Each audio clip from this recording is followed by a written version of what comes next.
Hello, and welcome to this episode of The Spiritual Journalist. I'm so grateful you found us here, and I am so excited for today's conversation. We're talking with Allie Pierce, who is a travel blogger, influencer, just an influencer in general. She has been a light in my life, watching someone else leave the news industry and pave her own way. So today we're talking all about the power of travel, and specifically the power of traveling with other women. This conversation is going to be amazing. I already know. I love Allie's energy, and I can't wait for you to experience it too. So let's get started. I've always been a deeply curious person, talking with anyone who would listen and soaking in as much information as possible.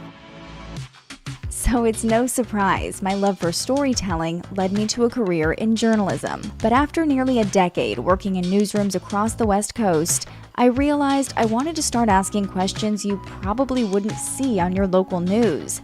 So I left my job as a morning TV reporter and started The Spiritual Journalist. This isn't just a YouTube channel, podcast, website, or social media page. This is a live conversation where you get to ask questions too, because I'm not the expert. I'm not here to tell you what to believe. My goal is to connect you with people who have profound experiences and inspirational stories to share. And we'll definitely mix a little astrology in too. So if you're like me, you have this insatiable curiosity and you love deep conversations too, well, this is the place for you. Together each week, we'll explore everything from crystals and tarot to mental health and the environment. There are no wrong questions here. My ultimate goal is for you to come away from each episode with a new perspective and an expanded consciousness. This is a channel for the collective. This is a community for the curious. This is The Spiritual Journalist.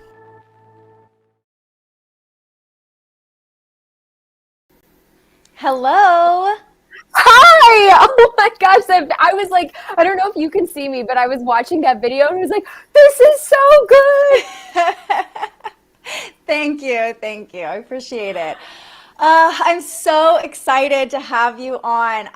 When I started this show, instantly I was like, I have to have Allie on the show. You are just the perfect person to talk to for everything that I envision this show to be.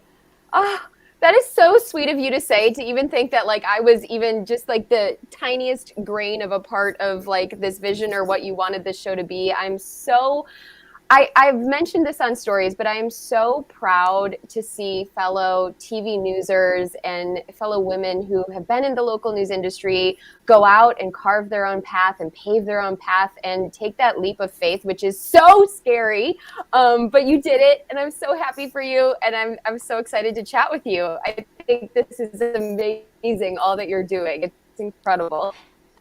Thank you. Yes, this is going to be so much fun. And I know we're going to talk all about leaving TV news, what came after that. There's so much to get into. But first, I love to start all of our interviews with a look at our guest's birth chart. So are you game? Are you ready for it?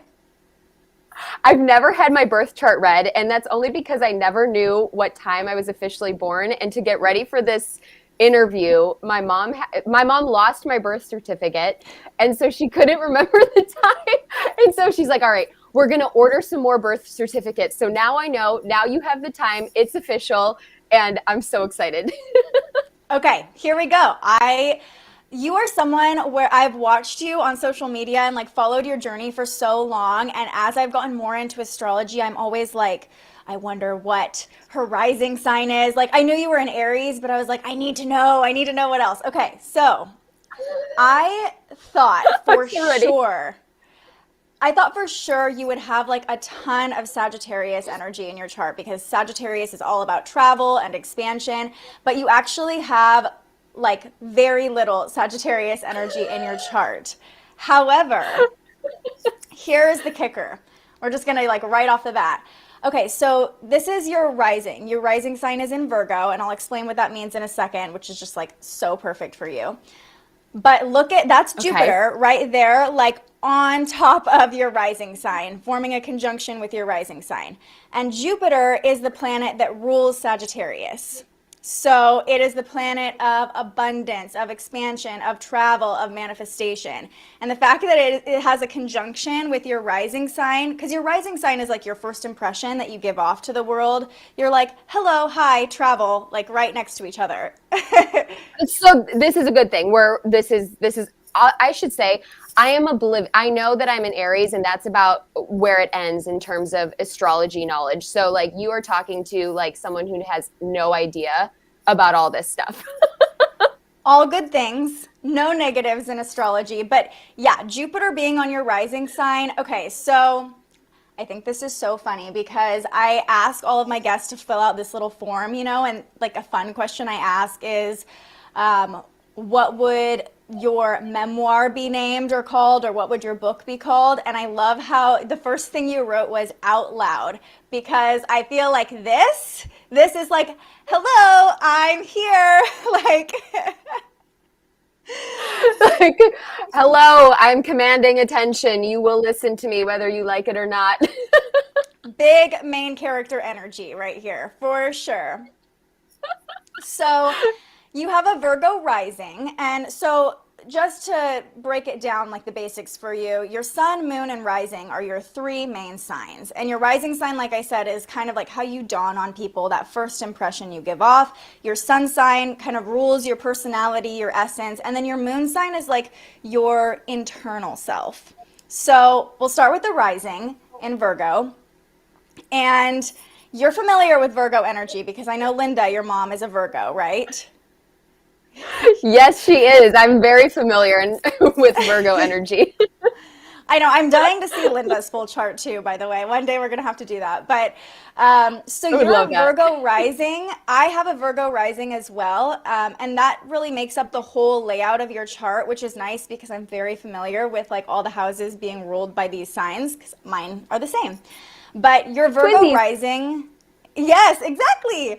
Your Virgo rising is like your attention to detail in your appearance, in your aesthetic. Like, I mean, even your background, like there's so much detail in all of your luggage. Like I remember you might have been like this too. Like growing up, when I got ready for school, I had to have like everything perfectly matching, and like the backpack and the outfit and everything had to be perfect. Oh yeah, I looked forward to getting dressed for school every week because I would have my Monday, Tuesday, Wednesday, Thursday, Friday outfits, and they would all be lined out and matching and all the things. So yes. That is definitely a Virgo rising. And having a Virgo rising, so Virgo is ruled by Mercury, which is the planet of communication. And so that's also probably why you can communicate very easily. And, communicating has been a huge part of your career and your life. Words, you can use words easily upon first meeting people. You're not like shy or anything. And then your Aries sun, I know, just laughing, like Shy and Allie are like two totally separate energies. It's funny though. I'm interested to see what the rest of this shows, because there is a part of me that's like a little bit like sometimes I feel more like an extroverted introvert, where it's like I feel like there's this that I'm showing to the world, but then a little bit inside I'm like, ooh, ooh, ooh, ooh, ooh. Okay, I'm so glad you said that. So let's talk about your sun now. It's in Aries over here in your 8th house. So Aries is the first sign of the zodiac. It's kind of the baby of the zodiac. And you're an only child, right? Yes. So am I. Yeah. So am I. I know. There's so many only children who do journalism, which is like a weird like observation to make. But a lot of, especially broadcast journalism, I feel like I never meet only children, but I've met a lot of only children who do broadcast journalism. We like just must love attention or something. I think it's just because we're used to all eyes being on us that we're like, might as well make a career out of it. Exactly. Exactly. But I think it's interesting that your sun is in your 8th house. So the 8th house rules energy exchange, like contracts, sex. It's the house of shadow work. So there's kind of this intensity to you. Like you probably have a ton of energy just because you are an Aries, which is a fire sign and has a ton of energy. And you do. Like I can just feel your energy in general when I watch your stories and stuff. But there's this level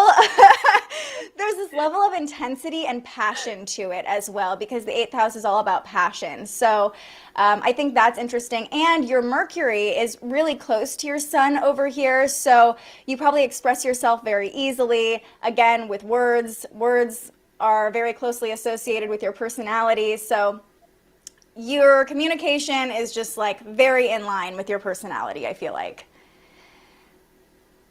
That makes sense. Okay, and then what you were talking about, there's this part of you that's like, I just kind of want to like escape and be in my own little world and just like close the door and not have anybody bug me. Aries definitely has an energy of independence, so there's that. You probably feel pretty independent, and I mean, you've traveled the world alone, so very Aries energy. But you have a moon, so your internal self, your emotions, in Aquarius. And Aquarius is the sign most known to kind of like check out and escape.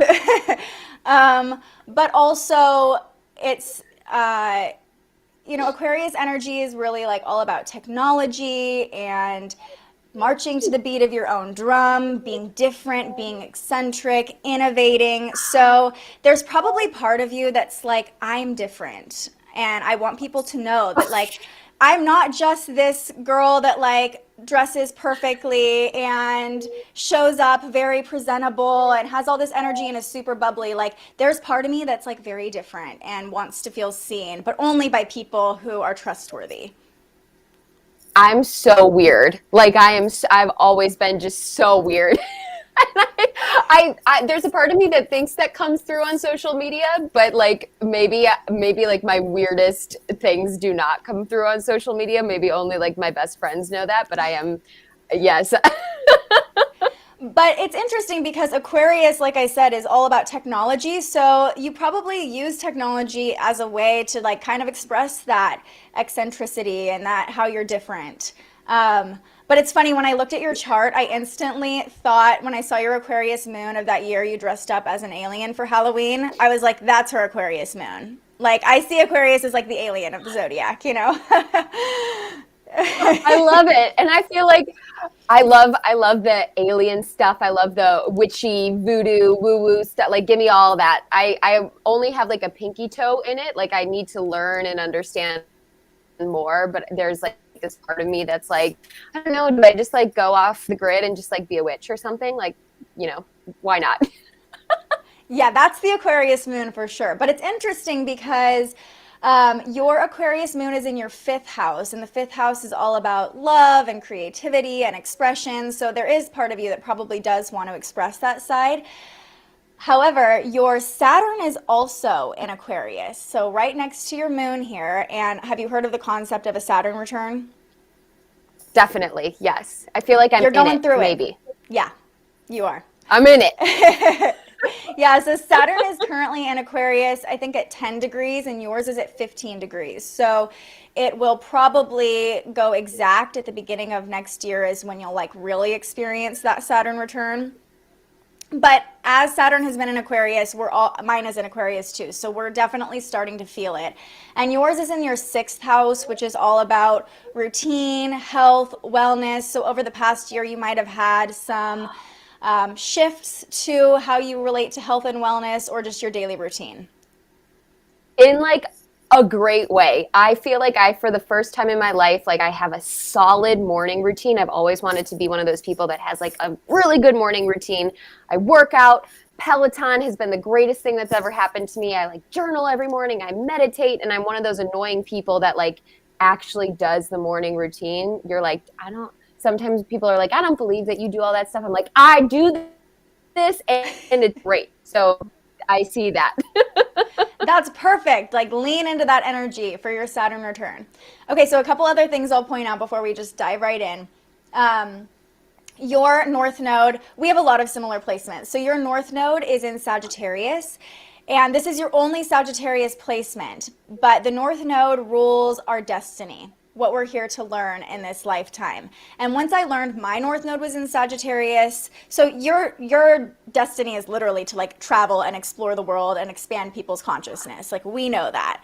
But it's really empowering to know that, because for me, especially because I am a Virgo, and you know, I'm sure Linda's the same way. Like I can be very reserved, I can play it safe, I can be a little bit more modest, and then realizing that my purpose is to be free and have fun and travel was a huge reason. I was like, I need more than 2 weeks off every year. Like I need to be able to travel and have fun and, you know, do all the things. So you are right in line with your purpose. And at the same time, your South Node is opposite in Gemini. So another reason you came into this lifetime able to communicate with people very easily. You can learn. You probably were a good student growing up. Like you can learn and teach very easily. That energy probably feels very comfortable for you.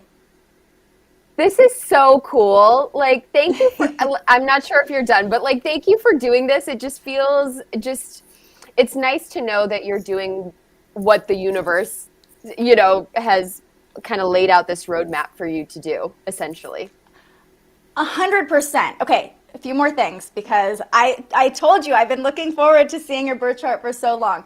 So your midheaven is in Gemini, and that represents your greatest potential in your career. So speaking, socializing, perfect, you know, for you and your career. Like that will only bring you more success the more you speak your truth and connect with other people. Something I realized as a Virgo rising, and one of my best friends is also a Virgo rising, and just recently, so our 11th house is ruled by Cancer, and the 11th house is the house of community and the collective and groups. So kind of where you fit in. And Cancer is the sign of the divine feminine. So once I realized that, I was like, oh, I am meant to have a community of women around me. Like that is what I'm here for. So I had to tell you that, because I'm like, this is what you are creating with Gals Abroad and these getaway trips with communities of women. So this is what that Cancer, that's showing me. It's the same as you, where we need to surround ourselves with women. Yes, yes. Okay, and very last thing I'll point out, because I know that you'll appreciate this. So your Venus, the sign of love and money, is in your 7th house in Pisces. And this is like, hello, you're going to get married and have a long-term relationship. And I would look for a Pisces if I was you. Wait, isn't it so funny? I'm like, oh, the M word, like I'm like, married. Well, it might not be marriage necessarily, but this is like relationship for sure. The 7th house is the house of partnerships and relationships. So it might not even be like, I see it being romantic, honestly, especially in Pisces. Pisces is a very like sentimental, romantic energy, but you know, partnerships will bring you money for sure. Partnerships will be important to you, and you probably desire partnership, even if it's not romantic, but just with other women, with other people in general. But so look for I don't Pisces. know. Yes. Look for Pisces. Or just take note of who around you is a Pisces. You know, if you're drawn to Pisces. But yeah, I mean, I wouldn't say like only date Pisces, but if you find a Pisces man and you're like vibing with him, I'm just saying. All right, I'm gonna keep on the hunt. I feel like we're just looking for like a general fling at the moment, because the M word, as you can see by my innate reaction to the we are not there yet. That's fine. And I mean, this is just something like I saw in your chart, but like you're going through your Saturn return now. Your Mars is in, I don't know if it's in Pisces or Aquarius. It's right on the edge. It's in Pisces. So you have this like motivation, and then your Venus is following your Mars. I don't know. That's not necessarily how birth charts work, where it's like this is going to happen in order or anything, but you know, you have plenty of time. You're young. And I had to point that out because I'm like, your Venus is in your seventh house. Like, there is a sentimental, beautiful relationship on the way for you, for sure. I love that. That's really sweet. All right, I'll keep my feelers out. I guess I need to start putting myself out there.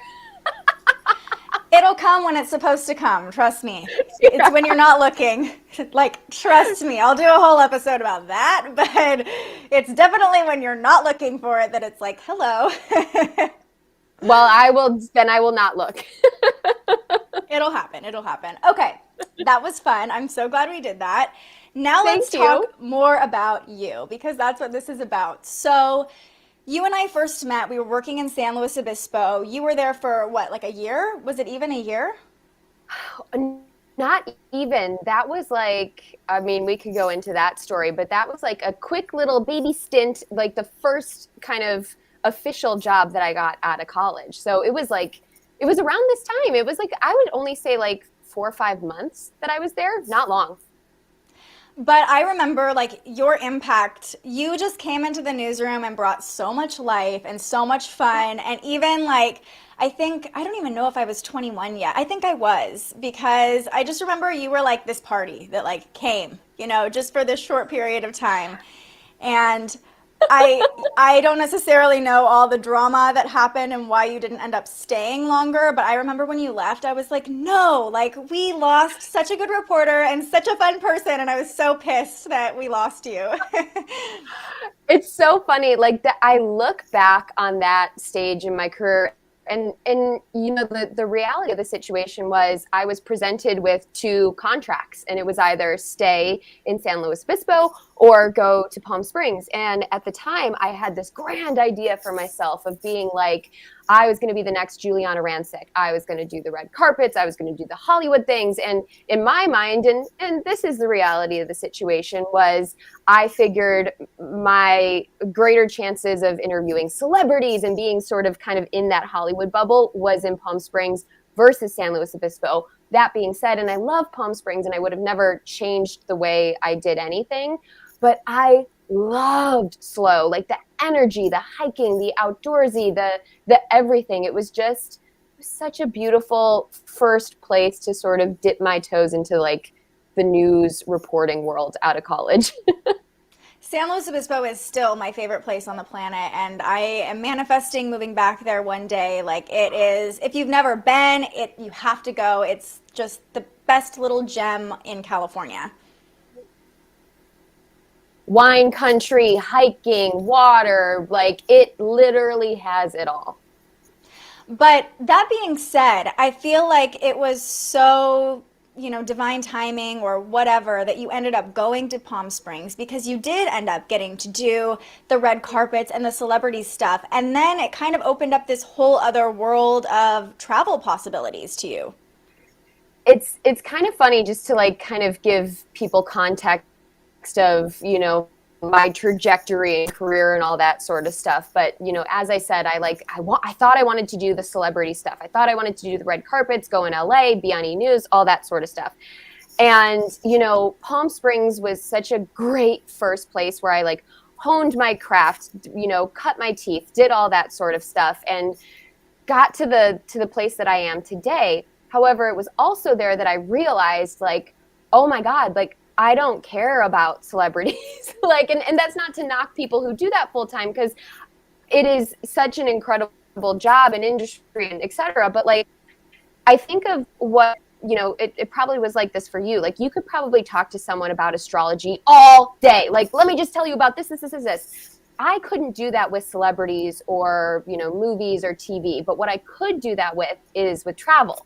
And I was constantly talking about like these different destinations. I was finagling with my boss at the TV station, which, as you said, we only get 2 weeks off.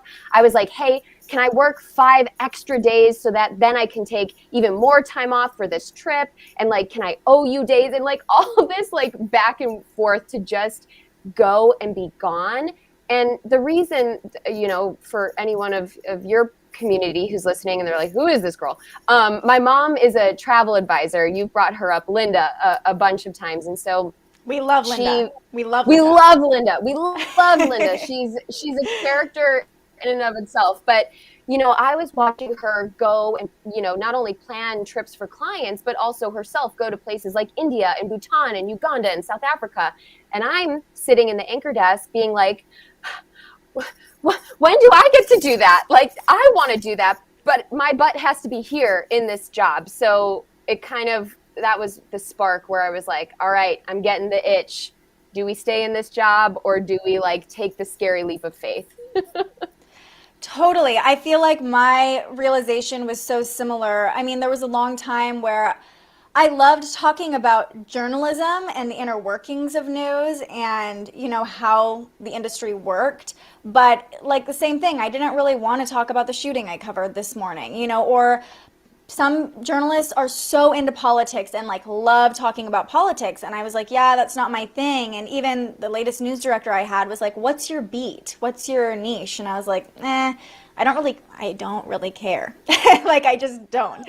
And that was a wake up call for me. I was like, if I don't care about these things, I should not be reporting on them. So, yeah. I mean, I know you interviewed like incredible people and had such fun experiences, but was there a moment you were like, this just isn't fulfilling me anymore? Yeah, it was, you know, it was funny. From the moment you talk about like my energy, this like bubbly energy, from the moment I joined this job, I will never forget there was an assignment editor who I credit to being the person who I can work with literally anyone because I've worked with this person. Not in a good way. But, you know, he constantly said, I can't wait until we break you. I can't wait until you're jaded. I can't wait until you become this like, you know, kind of like reporter that just like jumps on people. And I remember hearing that and being like, no, that is never going to be me. And, you know, there was this, the side of the industry that I feel like people don't talk about as much because it's so icky is like, people would walk into the newsroom and say horrible things like, it's a slow news day. I hope there's an accident. Or it's a slow news day. What if, you know, I hope there's, you know, just horrific things. And I know you feel this way and I feel this way too. Like words carry power.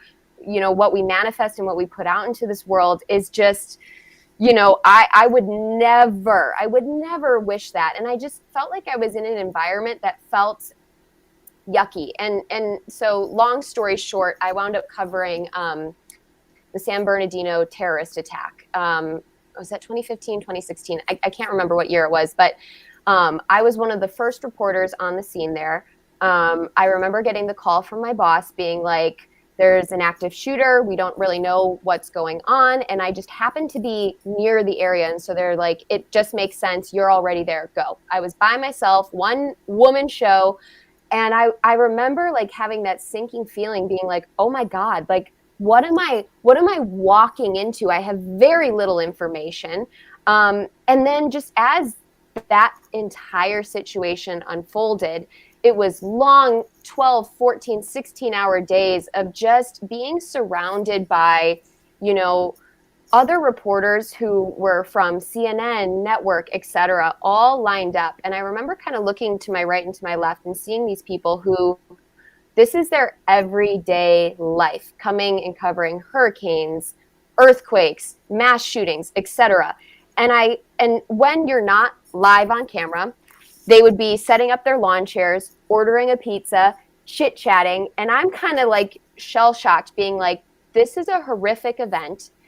And you are so casual. And I mean, there's so many coping mechanisms for how people deal with like horrific tragedies. And for them, they have to bounce from one to the next. But I remember looking around and being like, I am not cut out for this. This is not my life's purpose. And journalism and journalists are so valuable, especially now. So I'm not saying that anything negative about the industry. It just wasn't what I was put on this earth to do. 100%. I agree. I think that journalists, people who have that passion and are able to continue and go cover those things are angels. Like honestly, they are put here to do that. And I feel like I was doing that for a while, but I think kind of the same as you. It just, you get to a certain point where you're like, if I'm not feeling this anymore, like, why am I doing it? But I think it's also interesting because you did start to do some work, was it on the side with Visit Palm Springs, that kind of like opened your awareness to the possibilities of blogging and being a travel influencer? Yeah, it's funny. Like, so with these TV news contracts, they're so tight, and I mean, I understand why they need to be, because we need to be impartial and serious, etc. So I did not do any of the travel stuff officially until I was done with my contract. But quite literally, like, this is no joke, I will never forget this. My contract ended on May 31st, and on June 1st, I was working with the tourism board because they kind of knew that I was not re-signing my contract and leaving. And so they're like, let's do this with you. And it was like, honestly, what kind of, at least for me, gave me the confidence in like, okay, there's ways to make money that don't look like the traditional 9-to-5 job. And also, oh my God, you want to pay me this much? Because literally my reporter job, I think I was making like $15 an hour and getting called at all times of day, not taking a lunch break, working, hours overtime. And I remember a couple weeks ago, I like added it up and then looked at like what I charge for services now and what brands are willing to pay. And I'm like, oh my God, like, and it's funny to me because people always are like, why would you ever leave the glamorous local TV? And I'm like, you don't know. You don't know. It's not glamorous at all. And seriously, like, I've told friends, family, how much I was making in Sacramento at a top 20 market. And they have been, everybody is shocked, like, it's just, people think you're getting your hair, your makeup done. It's not that at all. And then the pay on top of it. Like, I really do hope that with all the changes happening in journalism, there is some level of paying people more and paying them for their time and what they're worth, because we need good journalists in the world, and not just people who are willing to work for pennies because they have a passion for storytelling. We should pay people what they're worth. So you started working with Visit Palm Springs, and explain to me what happened from there, because I remember you left your job and I think started putting out stuff for Visit Palm Springs, and you launched your website and did all the things, and I was kind of sitting back like, oh shit, is she really doing this? Like, I can't believe she's leaving news. I think you were one of the first people that I was like, what's she gonna do? I can't believe it. So what happened from there? Yeah, so I started, just kind of doing these little freelance projects for Visit Greater Palm Springs. And then on the other side of things, I just started traveling because, I had studied abroad before that. I had visited, I had a good number of countries under my belt. But at the same time, I was like, if I'm going to be a travel expert and be in this industry, I need to travel. And so from there, it was like, we went to India, we went to, and when I say we, it's me and my mom. We did Romania, we did Prague, and then like even the next year it was like Argentina, all throughout Central America, all these places. And that was just kind of me sort of putting in my time to feel as if like I knew what I was talking about. Like, you can't be a travel expert without having traveled or visited all these multiple different countries and kind of just lived that experience. So I felt like I spent the first kind of year and a half just traveling and experiencing, and just for transparency's sake, spending a lot of my own money. Like, at first it was not like these countries were not paying me, these tourism boards were not paying me. Like, it was me investing in my business to get to the point to where I am right now, where I do get paid to create video series and work with tourism boards and work with hotels. But I think there's a lot of sometimes mystery that is involved in the travel influencer space and creator space. And I have such a hard time with the word influencer. I don't know why, it just like gives me a bad taste in my mouth. And like, I wish there was a different word. I mean, it's the correct word to use for the industry, but I wish there was a different word. I don't know why I have such a hard time with it. I feel the same way. I mean, I don't consider myself an influencer, but I think having a journalism background, there is part of me innately that's like, I'm not supposed to influence anybody. Like I'm just here, I'm just speaking my truth and showing up and talking about what I'm passionate about. And if you're influenced, awesome. But like, I don't want it to be my job to make you believe something or buy something. So I totally feel the same way. Like, that's why I kept the name journalist in my name, because I was like, I'm still a journalist, I swear. I feel, at the end of the day of why I wanted to start Allie Abroad and do all of this travel work is that, when I'm planning a trip, I'm on Pinterest, I'm looking up, Condé Nast traveler articles, I'm looking up travel and leisure, I'm looking up all these things and just kind of compiling all this information. And I typically just dump it all into a Google Doc. But I think there is nothing better than a personal recommendation from a friend saying like, oh my God, you're going to Croatia. Okay, you have to go to this little tiny bar that you're never going to find on your own. It's through these walls. People are jumping off cliffs. Like, you have to go and watch the sunset. Like, if someone told me that, I'm like, yes, this is on the list. And so I look at my platform, I look at my blog, and now what I'm doing with these group trips as like my way of being that sort of vetted personal recommendation to help other women, men, whoever it may be, make travel a little bit easier, a little bit more personal, and just feel as if like someone trusts the recommendation that I'm giving. So that's, to me, that's my version of like influencing, of just, being sort of a guide per se to help people as they're, planning their next trip. Because as we know, in this day and age, travel is complicated. It's, multiple different steps. And if someone can be there to help you along the way, I think it makes it just like so much more magical. I agree. And I love that you, for the past couple of years, have been coming out with travel guides for different locations. So all of that information is just in one place, because traveling really can be overwhelming. And it's like you see these pictures on Instagram and Pinterest and you're like, that looks so amazing. But all of the legwork that goes into getting there and finding that location and all those things, like I said, can be really intimidating. So I want to talk to you about growing up with a travel advisor. How did that influence your view of travel? Was your mom always a travel advisor? No, it's so funny. So her main part of her career, what she went to school for and what she did before she had me, she was a banker. Completely different than what she's doing right now. Then raising me, she was a stay-at-home mom. And then as soon as I sort of kind of went off to do the college thing, I was on the dance team in high school, and one of the fellow dance moms is a travel advisor. And the two of them became so close throughout the years. And Nancy was always saying to Linda, like, I think you would be great at this. I want you to come and learn this industry. And Linda was like, I don't know. I'm really happy with what I'm doing, but okay, let's give it a go. And Nancy, who is the owner of Scorby Travel and Cruise, I look at how just that one little conversation entirely changed Linda's trajectory in life. This happened when she was in her 50s. So it's like very much into her life already when she got into the travel industry.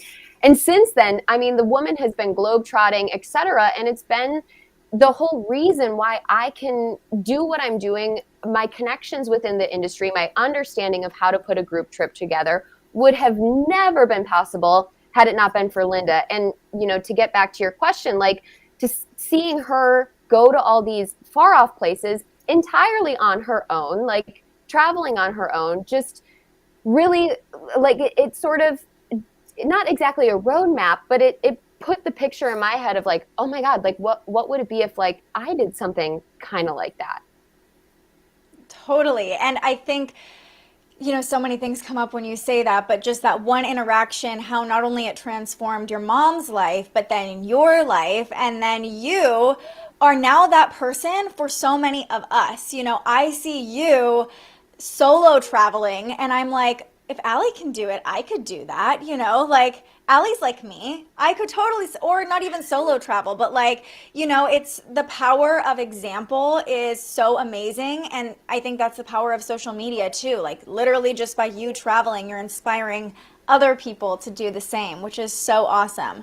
But I do have to ask, okay, what is it like traveling with your mom? Like real answer here, because I've traveled with my mom a little bit and I don't know if I could do it all the time. Listen, here's the real talk. Well, first of all, Linda and we are very close. Like it is not the typical mother-daughter relationship, but I will say we are so good on like days 1, 2, and then on day 3, there is always, I mean, it is down to pretty much this is always happens on the 3rd day, a blow up fight. In India, this happened on the day that we went to the Taj Mahal, which was very inconvenient for me because I needed her to help me with like taking photos. And so I was like, of all the days that we are going to get in a blow up non-speaking fight, it would be on this day. But, you know, it is inevitable on every trip we have that blow up. And then we come together and we say, I'm sorry, blah, blah, blah. Let's enjoy the trip. And then we continue on. But Linda is like the ultimate like wing woman, hype woman. Like she gets it if I, you know, want to go out and have a drink on my own or whatever. Like she's like, I'll go back to the hotel. You do your thing. She's incredible and gets up early, you know, with me for the sunrise and like helps me fly the drone. Like I'm so incredibly fortunate to have a mom like Linda. And I know that not everyone is as fortunate, but real talk, there's always the blow up. There's always the blow up fight. I feel like that is to be expected anytime a mother-daughter combo is together for a long period of time. You know, it doesn't matter how close you are, how well you get along, it's going to happen. But I do have to say, we need behind the scenes video of Linda flying the drone. Like, I need to see this. I need to, you know what, honestly though, like the drones these days are like, I'm not good at flying the drone. So if I can fly the drone, Linda can fly the drone. So maybe that's what we work on during the holiday break when I'm not traveling and doing anything. I'll like work on Linda's drone flying and do the behind the scenes. And if she crashes it, I'm just going to get in writing that she covers the cost of replacement. Yes. I love how much you incorporate her into your business and everything. Like, I feel like I know Linda. You know, I've never even met her, but I'm like, and I know that she's a Virgo, so I'm like, Linda's my kind of person, you know? It's so ridiculous. But you, go ahead. Go ahead. Sorry. No, I was just, one funny thing, like, it's so funny, like, everyone's always like, why do you call her Linda? Like, that's a weird thing to call your mom by her first name. But, and it's just, it was this thing because all throughout college, my whole life, Linda like a part of the gang. Like I would call her Linda rather than like her like Mrs. Powelski. Like, you know, it was always Linda. And so it wound up being like a perfect branding thing now that she is so incorporated because people all know her name. It's not like Allie's mom. It's like Linda. People know who she is. It's just like it wound up all working out that her like me calling her by her first name wound up being super easy for everyone to remember. But you call her like mom, right? Like you're like, hey mom, you know, you don't say like, hey Linda. When we're together, same with me, like she never calls me Allie, it's always Alexandra. And it would be weird if she called me Allie. Same thing, like yes, it's always mom, but it's like when I'm referring to her, it's like Linda. I love how she is so like official about your name. Like so perfect. I can't even say it the way she says it. Alexandra. So good. So I know you've traveled a bunch with your mom, but you've also taken some amazing trips solo and with girlfriends as well. What's that energy like traveling with other women? Ooh, traveling with other women. I think there's just something so unique, and even this, you know, kind of happens with me and Linda, but there's something so unique about seeing a destination through the eyes of someone else. Like I immediately what's jumping to my head is I've been to Santorini a couple of times, but I went with a girlfriend, gosh, like a couple years ago, and being able to see her experience this destination for the first time and also kind of be like, oh, all right, I know we're going to do this, we're going to do this, we're going to do this. I know you're going to love this. Let me show you. And that's, that kind of is why I wanted to start these group trips, is just to be able to sort of like shepherd is like the weird formal way of saying this, but able to like guide a group of women and be able to sort of cultivate and curate this amazing experience for them, so that like these experiences that Linda and I are having in the world are not just for me and Linda, like everyone gets to share them. It feels too great for something that I can just experience. Like I just want other people to know what that feels like, if that makes sense. Yes. So tell me about this vision for Gals Abroad Getaways, because this is something you've been talking about for quite a long time, actually, and now it's happening. It feels like I've been launching this thing for far too long. Like we got to the point where people were like, Allie, stop talking about it, just do it. And a little bit of it is me just being like, oh my God, I don't know, is this right? But I kind of feel like right now I'm building the plane as I fly it, which is like so scary to me, but sometimes you just have to do it and you figure it out as you go along. But and it's funny because we're in the midst of launching this first trip right now. And so we're doing all these like get to know you calls with the girls who are going to be joining on this first trip. And the thing that I am hearing on every single call is that people are tired of waiting for their friends, their family, their significant other, whoever it may be, to commit to dates, destinations, etc. They just want to go, put a date on the calendar, book the trip, book the flights, let's go. I don't know if you've been in this position, but I feel like we've all been in this position where we like go back and forth, back and forth, back and forth, and then the trip never happens because no one can commit to it. And totally. Yeah. So that was my thought process on these trips initially, is like, let's break down the barriers of people having to figure out the trip, having to, organize everything, plan everything. And especially in this day and age with all the restrictions and rules and regulations, it is a lot to manage if you are not doing this on a day-to-day basis. And so that's really like one of the many reasons why I wanted to start these group trips, but also too, just, I think there's something so special. I think some of the most like popular or best group trips that I've had are with women I don't know. Like maybe they're a friend of a friend, or there's someone I've met online, but I've never really hung out with them in person. And I just think it's so cool. It's like a new version of solo travel. Like you're kind of solo traveling because you don't know anyone, but at the end you've made these incredible friendships with women around the world. You all stay connected.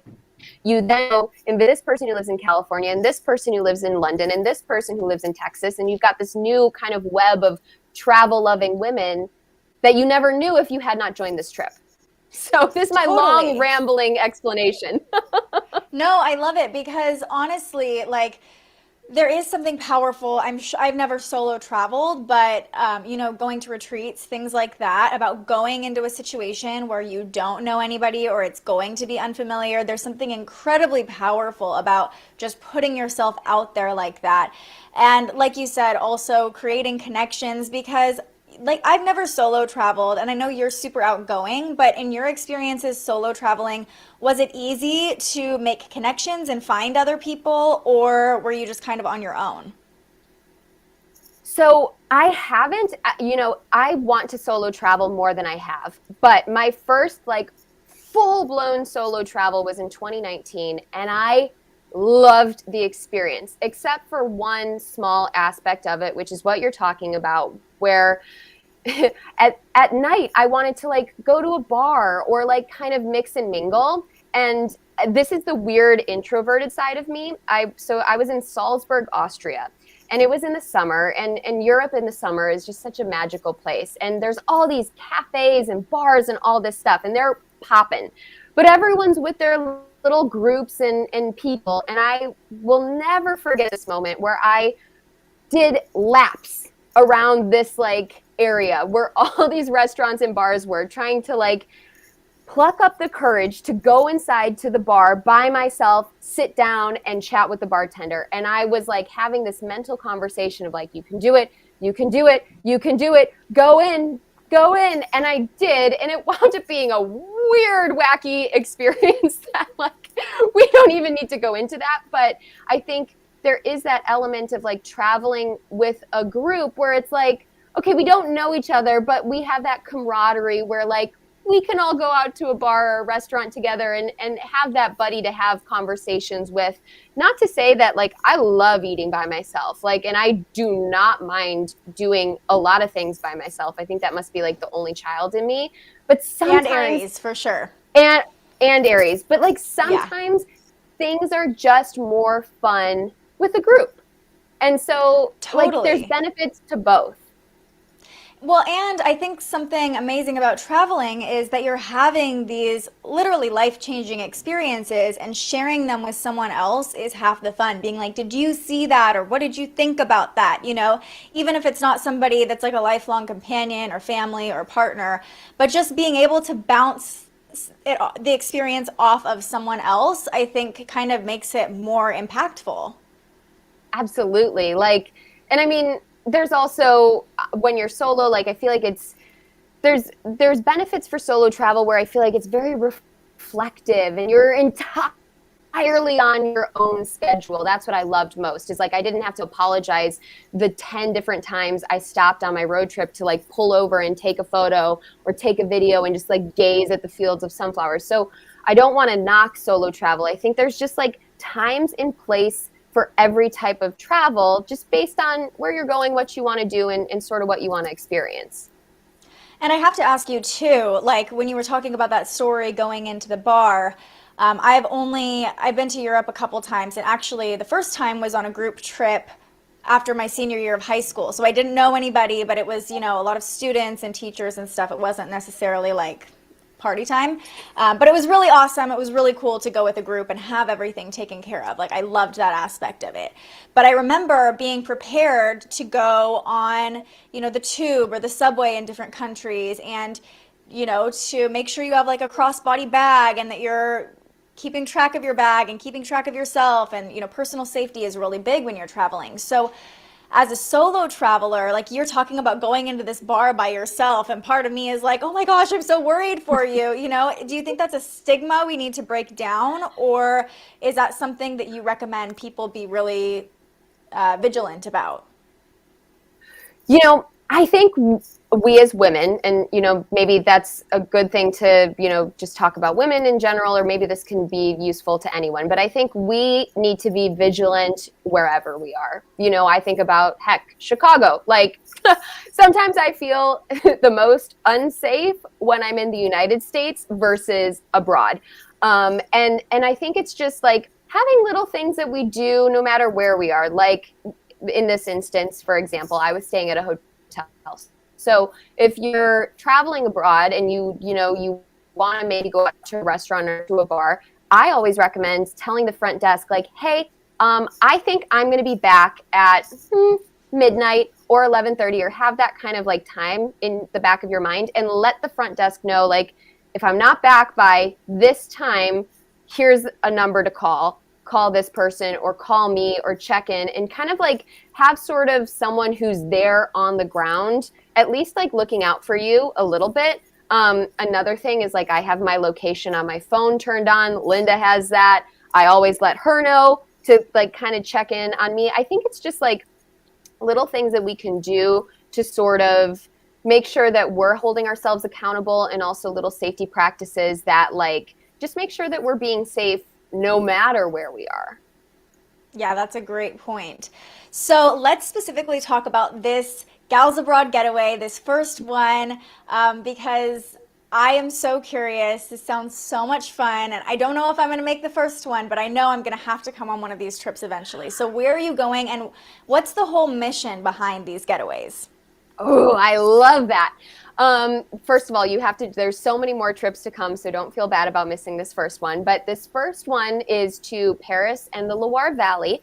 And essentially what I wanted this to be is sort of an escape for women to sort of either join with another significant woman in their life, whether that be a mom, whether that be a sister, a cousin, an aunt, a best friend, or even if you want to come solo and connect with other women who may become important women in your life. It's funny, for this trip, I think we just got someone else who just signed up today. There's going to be 4 birthdays on this trip. So I feel like the mission of this trip is just like a big birthday celebration for all the women who are joining. But I think at the end of the day, especially right now, like, I think so many of us are so eager to get back out into the world, to travel, to have connection, whether that be with other women, whether that be with a new culture, whether that be just with themselves. And so I'm really excited to provide that opportunity for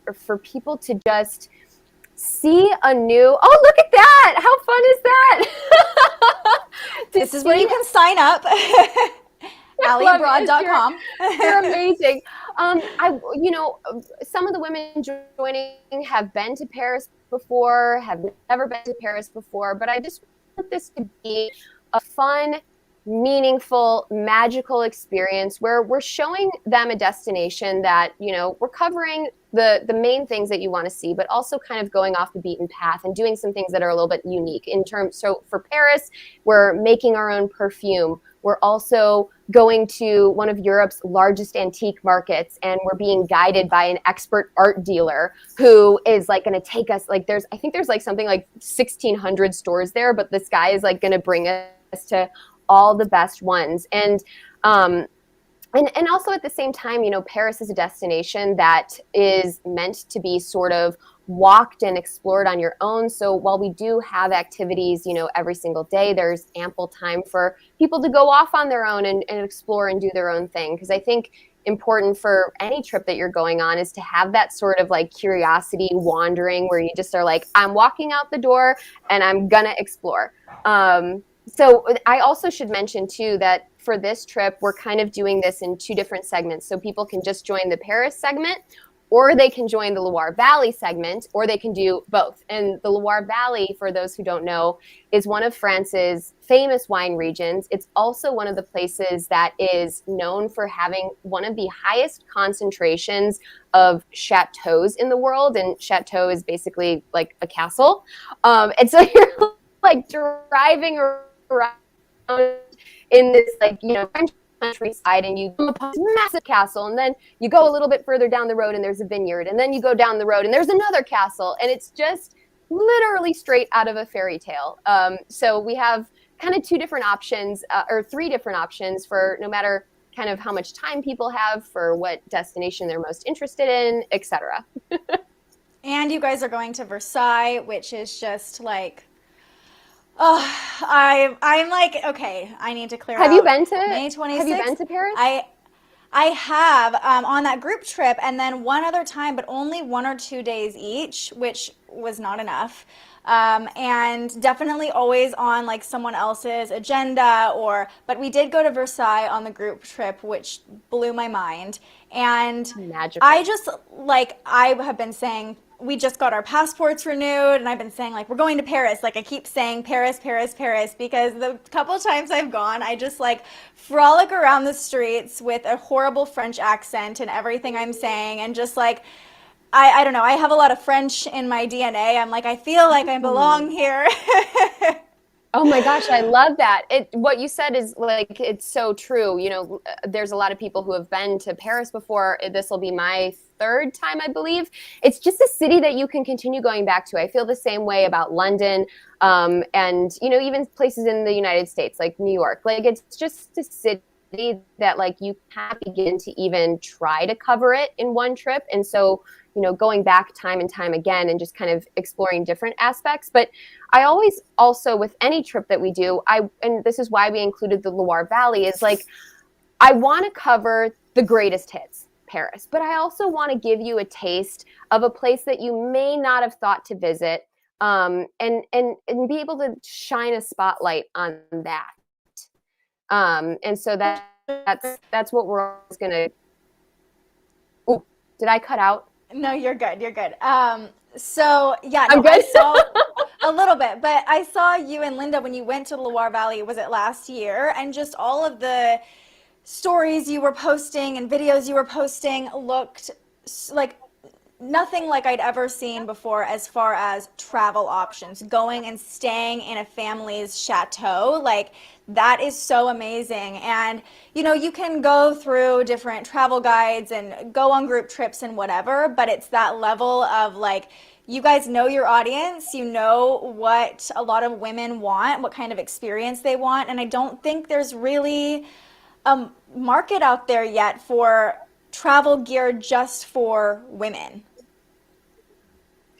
And I think there's something to be said too for, for all these trips that we put together. Linda and I are going to those destinations or have been to those destinations to personally vet every hotel, every restaurant, every experience that we do so that you're not let down when you're investing your money on this trip and you're expecting it to be fabulous. And then there's nothing worse. And I've been there. I'm sure we've all been there where you get there and you're like, ugh, what a letdown. Like, this is not what I was expecting. And so I think, a lot of times with group travel, it feels very cookie cutter. It feels very like, let's cram you onto a bus and off we go. And this is the polar opposite of that.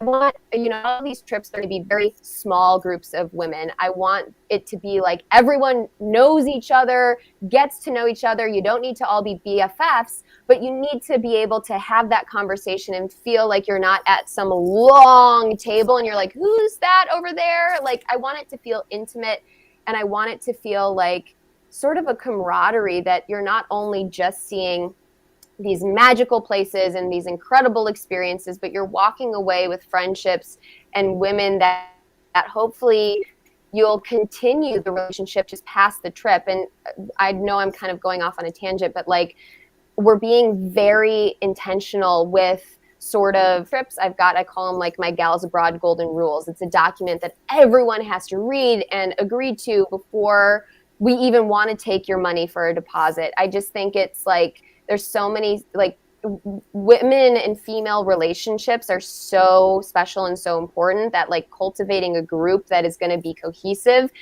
is at the core of like what is most important for any sort of group dynamic. I love that. And I'm curious how this feels for you after the past year and a half, almost 2 years now. I mean, I'm sure you became, you made travel your career, and then as you were just picking up momentum, travel shut down. So I know you were able to travel and document the process through parts of the pandemic, and you did road trips and kind of changed what travel meant a little bit to you during that time. But how does it feel to be finally making this happen, planning a trip across the globe with other people after this crazy couple years we've been living in? Girl, it is beyond my wildest dreams. And it's so funny. Like, I don't know what inspired me to do this. I really actually never do this, which is weird. But I went down a rabbit hole of my own reels last night. I was like, oh, look at what I did, what I've done for work. And I came across a reel that I did at the beginning of 2021. And it was like me dancing happy of like, this is what I will feel like when I'm able to work again, when I am able to travel again, when I'm able to launch these group trips, when I've gotten my vaccine, when I'm getting my airline status, but I haven't gotten that back yet. But every other thing has happened. And it's a testament to like manifestation. It's a testament to also never losing sight of the immense amount of gratitude that I think I lost a little bit while I was in the grind initially of like not even realizing. I mean, I realized it, how fortunate and lucky I was, but it took all of last year to have the rug pulled out from under me to be like, oh my God, like I cannot exist without travel and without being able to do my job. And it was that reality check of like, how grateful am I and how lucky am I that this is my job and this is what I get to do. And it's beyond words of how I feel being able to do it again. I'm so excited for you because you have been talking about this a long time, and I've just been watching every step of the way, and it makes me so happy to see it finally happening for you, and just to see all of your travels with your mom too. I'm like, what better people to create this like safe, loving, fun experience specifically for women? Like I can't wait to see how these trips unfold and how I like know that this is just going to spark something way bigger than these group trips. Like I feel it. I mean, your Jupiter is in conjunction with your ascendant. There are big things happening here. I don't even know what that looks like, but for me, one, I can't wait to have you on one of these trips. But the greatest joy and feeling like I'm in my purpose is when we're going to be on this first trip, and then all the trips to follow, is just being able to like take these women, make a magical experience for them, take all of the legwork out of it, make it easy, and just have a fabulous time and show them the world the way I've been so fortunate to be able to experience it. Like that's it at the end of the day. That's all I care about. But that just goes to show that like your intention is so pure, and I think that is like a huge part of manifesting and co-creating your reality and all those things is having that like energetic intention of like I mean truly it's like you want to help other people, you want to inspire other women, and you already are, by the way, but this is taking it to a whole new level, and I'm so freaking excited for you. Thank you, my dear.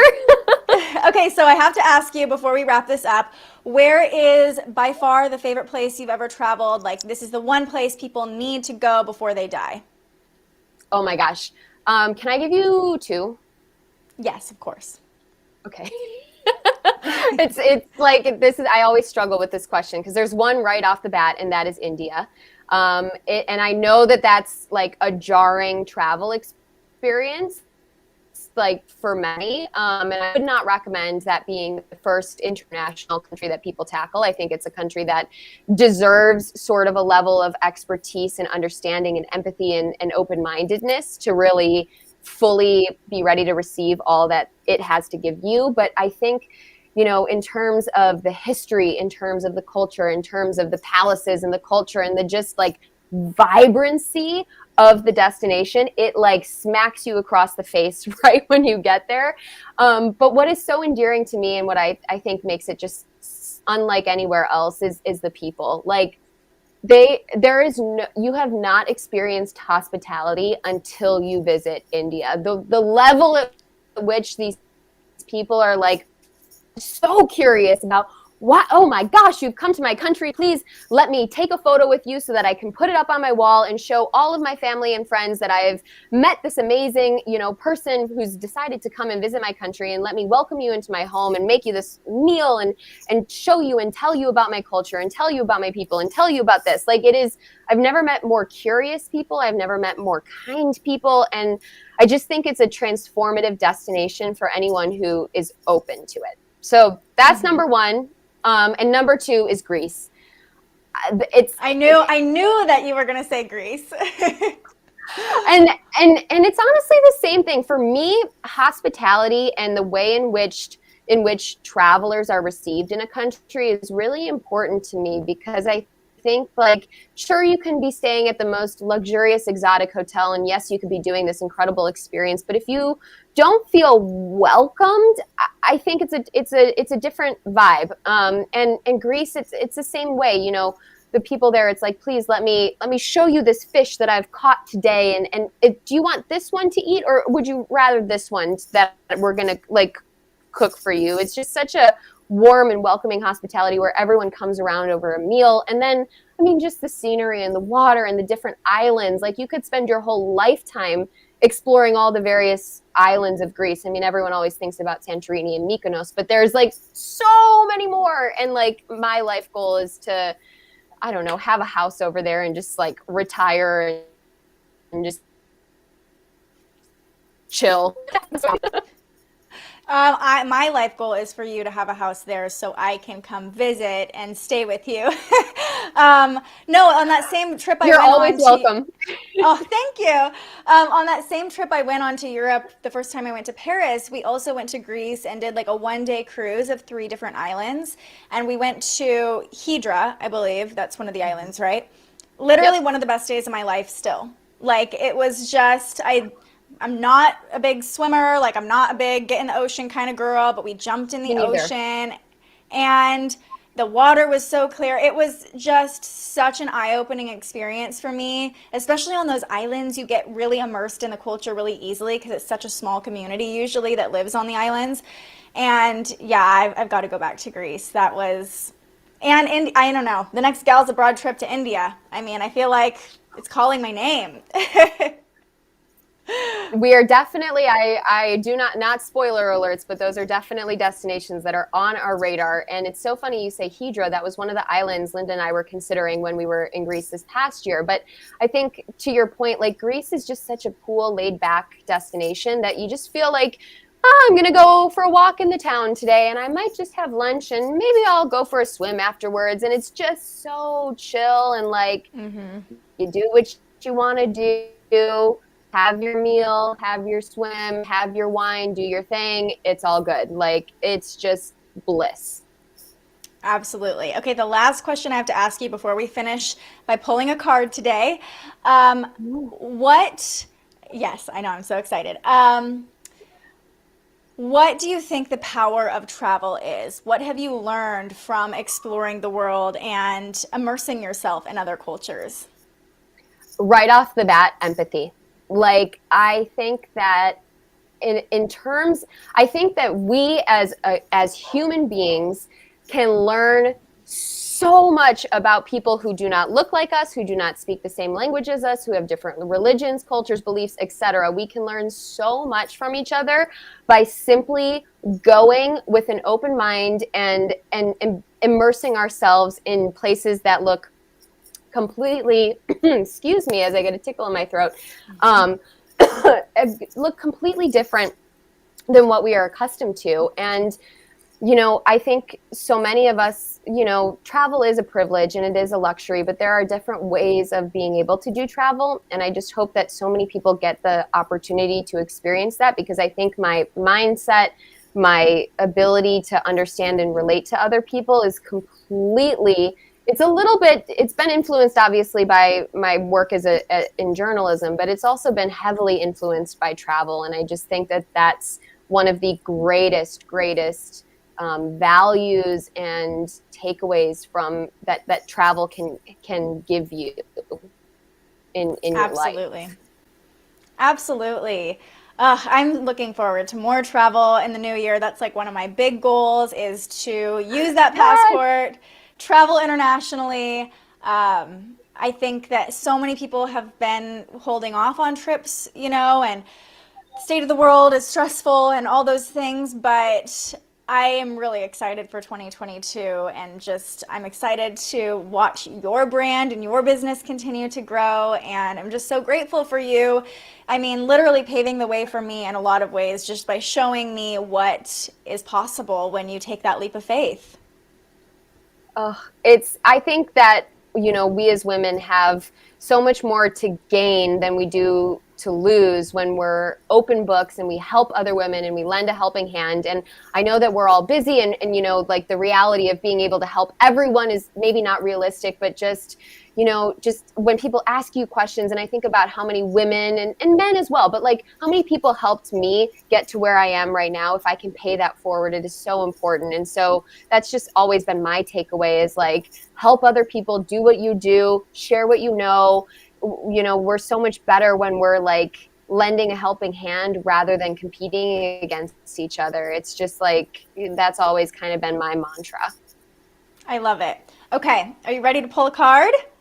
I am. Okay, so we're going to pull from the Work Your Light deck by Rebecca Campbell. It's the only deck this deck, just the cover art was like, okay, we have to use this for Allie, Ooh. obviously. Wait, are these like tarot cards or what is this? So these aren't actually tarot, they're called oracle cards. So they don't have like the traditional tarot, you know, the hangman or the devil or whatever, the Six of Wands. They just are little messages that come with a guidebook, and they're a little bit more spiritual, like definitely more positive. So I like that. But while I'm shuffling them up, let people know, I pulled up your Instagram here, where they can find you, what's the best way to connect with you while I shuffle. Yes. Okay. So I would say Instagram is kind of like a nice little launching pad because we've got the little link tree up there. But I would say the best way, especially if you're interested in learning more about these group trips, or even, maybe you don't want to go to Paris, you want to know about future ones, my Gals Abroad Getaways newsletter is the best place to be if you want to know about future trips or kind of like little updates. So you can find that via the little link tree on my Instagram. But Instagram is like my happy place where I hang out. There's fun little reels, tips, tricks, all that sort of stuff. But if you want to know about the trips, definitely get on that newsletter. I think that's prime. And we still definitely have some spots available for the Loire Valley portion of the trip, and Paris is almost full, but we still do have some spots available. So if you're interested, I'm happy to answer any questions. Shoot me an email, a DM, what have you. I love that. Your Instagram is such a fun place. And also, I know we talked a lot about Linda. So like, if you relate, or if you're a Virgo, you have to follow her on Instagram so you can meet Linda. You can see all about the house plants, all the cats. We didn't even talk about your cats. Like, how did we miss that? I'm a crazy cat lady. I have four of my cats. They're all named after places that I love around the world. And I don't give them enough shine. But you know what? There is a reel that's coming out later, like I think Thursday of this week, that highlights the kitty cats. So I need to incorporate them in the content more. And we also need to work on Linda's brand on Instagram because it is just a mess. So that's like my 2022 goal, is to give her, work on her own presence online. I will follow her, but I also just love her as your, kind of nagging mom presence. I think it's perfect. It's hilarious. She's my sidekick. She totally is. I love it. Okay. Let's pull a card. What message do we have for Allie today? So intense. This is an intense card, actually. It's the mirror card, and the message is, who or what is triggering you? Well, literally at this moment, what's triggering me is my crappy Wi-Fi signal that, like, as soon as you were pulling the card, it was like pixelating, and I know it's on my end. And so that is what is triggering me right now.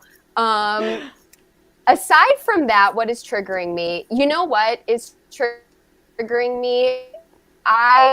Emails. Are you like? Is this, I'm supposed to answer this question? You don't have to. Is it like I'm asking looking for the what's little. triggering me? I mean, it's like you can totally answer because I think it's hilarious. I'm looking for the little description of it for you so I can like read what you're supposed to do with the trigger. But I also just love you telling me what's triggering you because I feel like that is your Aries coming out. You're like, let me tell you what's pissing me off right now. This Wi-Fi connection and my never-ending email inbox of just like too many emails that I've subscribed to, and I'm like, what? Why did I do that? Why did I do that? So that's my triggers. I swear that is like my biggest trigger too. Like I refuse, if I sign up for an email list, it's like, I really love you or you better be giving me something free out of it because I hate emails. I get so bogged down by them. Yeah. Truly. Okay, truly. So as I'm like, sign up for my email newsletter. Yeah, but that has like, you could go to Paris if you sign up for the email newsletter. So, or just like learn about all these great trips. Worth it for sure. But I feel you. I feel you about the emails. Okay, so here's what to do with those triggers. It says, the filter of our own experience is how we experience life 90% of the time, through our own projections. When someone reminds us of an unhealed experience, we get triggered, often, and it's an unconscious thing. People and situations can trigger our mirrors to reflect back to us what we believe to be true about life, the universe, and ourselves. Mirrors pointing to our shadow and our light. Mirrors revealing the parts of us that are yet to be accepted, witnessed, or loved. This card is guiding you to look closely at what experiences or people are currently triggering in you and what they could be mirroring back to you. What have you felt, or when have you felt like this before? Could they be opportunities to heal something in you? Or are they shining a light on something that longs to be witnessed? This goes for the good and the bad. The good, those who we admire and put on a pedestal. If we do not realize that we are attracted to them because we are like them, we will need to cut them down in order to rise to their level. The bad, those who we despise, are envious of and put down. If we do not realize that they trigger something in us, then it is still yet to be healed and we will remain hurt and wounded ourselves. So just like that was kind of an intense card, but I always am like thinking when I'm reading the descriptions, and I love how you said that this Wi-Fi connection was triggering you because you're a Virgo rising. Like how you put yourself out to the world, you probably have like some perfectionism, right? Like you like to look put together, you like your shit to be on point, like even your design for your emails and your website and everything is like perfection, so beautiful. But this could just be a little lesson, a little reminder for you that like it's okay if the Wi-Fi is glitching. Your energy, your presence is still coming through. It's okay if it's not perfect because you have an amazing energy regardless. It's so funny. It also goes back to like just not like I feel like the thing we hear all the time in entrepreneurship is like do it before you're ready or do it scared or done is better than perfect. And I find myself being held back so many times where I'm like, well, I'm not going to launch Gals Abroad Getaways until I have the website perfect and I've, paid an exorbitant amount of money for a logo and a brand and all this stuff and it has to look all together. And finally I'm like, no, I just need to do it and put it out there because it's the work that matters. It doesn't matter like the shiny, glamorous stuff, whether that's, that is nice and it's important, blah, blah, blah. But like at the end of the day, what's important is helping these women see these different destinations. And hopefully what is important in this scenario, regardless of the Wi-Fi connection, is hopefully there's been little tangible takeaways or lessons from this interview that people have gleaned.